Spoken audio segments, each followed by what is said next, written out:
मोजां दालां गैयैनि थाखाय हान्थामेला खालामनायाव जेंनाजों मोगा-मोगि जानांदों हुदुखाता सिमलिगुरि गामिनि रायजो राजाफ्रा।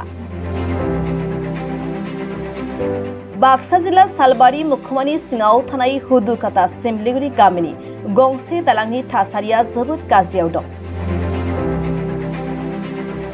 गंसे गोजाम दंफांनि बायग्रबलांनो हमनाय दालां साजों गोसोआव गिखांनाय लानानै हान्थामेला खालामनो गोनां जायो गामिनि रायजो राजाफ्रा। मख'नाय जायोदि गोबाव समनिफ्रायनो बोसोरफ्रोमबो गामिनि रायजो राजाफोरा बे दंफां दालांनि सायाव औवानि जेरलाब हेबनानै बानायफामना लामा हान्थिनो गोनां जायो।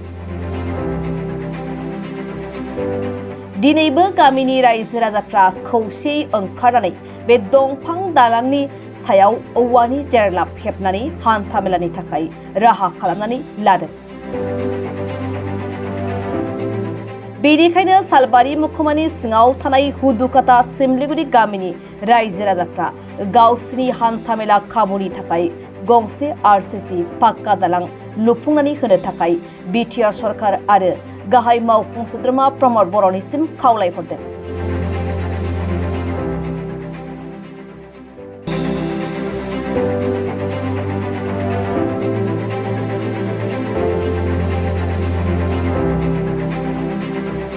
मोजां दालां गैयैनि थाखाय हान्थामेला खालामनायाव जेंनाजों मोगा-मोगि जानांदों हुदुखाता सिमलिगुरि गामिनि रायजो राजाफ्रा। बाक्सा जिल्ला सालबारि मुखुमानि सिङाव थानाय हुदुखाता सिमलिगुरि गामिनि गंसे दालांनि थासारिया जोबोद गाज्रियाव दं। गंसे गोजाम दंफांनि बायग्रबलांनो हमनाय दालां साजों गोसोआव गिखांनाय लानानै हान्थामेला खालामनो गोनां जायो गामिनि रायजो राजाफ्रा। मख'नाय जायोदि गोबाव समनिफ्रायनो बोसोरफ्रोमबो गामिनि रायजो राजाफोरा बे दंफां दालांनि सायाव औवानि जेरलाब हेबनानै बानायफामना लामा हान्थिनो गोनां जायो। दिनैबो गामिनि रायजो राजाफ्रा खौसेयै ओंखारनानै बे दंफां दालांनि सायाव औवानि जेरलाब हेबनानै हान्थामेलानि थाखाय राहा खालामनानै लादों।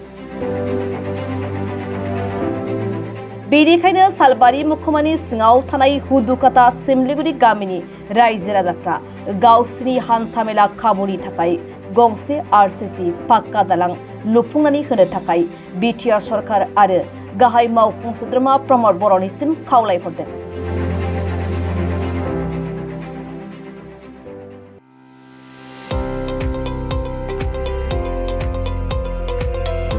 इलेक्ट्रिक स्कुटि बायनो गोसो गुदुं रायजो राजाफोरनि थाखाय गोजोनथाव खौरां। नावखाथायाव थानाय DNB मटर्स डिलारआ नोंथांमोननि थाखाय लानानै फैदों मोजां आरो जौगा थाखोनि इलेक्ट्रिक स्कुटि।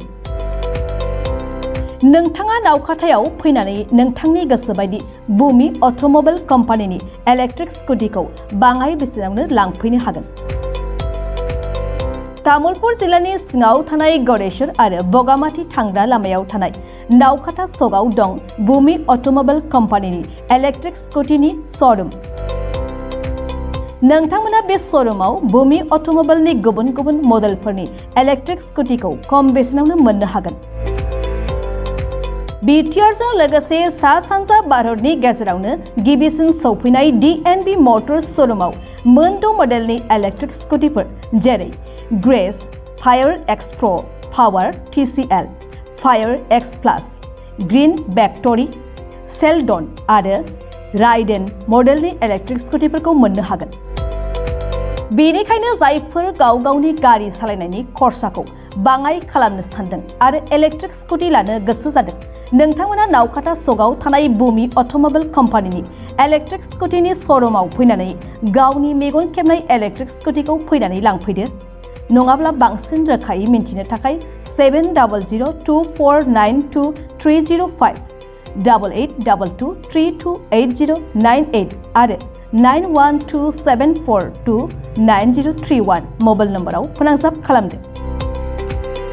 बेनि अनगायैबो सा-सानजा भारतनि जायखिजाया थावनियाव नोंथांमोना गोदानै बुमि ड्राइव इलेक्ट्रिक कम्पानिनि श'रुम बेखेवनो गोसो दंब्ला DNB मटर्स श'रुमनि बिगोमा बिथांजों स्क्रिनाव होनाय मबाइल नम्बरनि गेजेरजों थोंजोङै फोनांजाब खालामनो हागोन। मबाइल नम्बर 7002492305 8822328098 आरो 9127429031। बेनि अनगायैबो नोंथांमोना DNB मटर्स श'रुमाव गासैबो इलेक्ट्रिक स्कुटिनि जायखिजाया गोनां बेसादफोर एबा पार्ट्सफोरखौबो मोननो हागोन।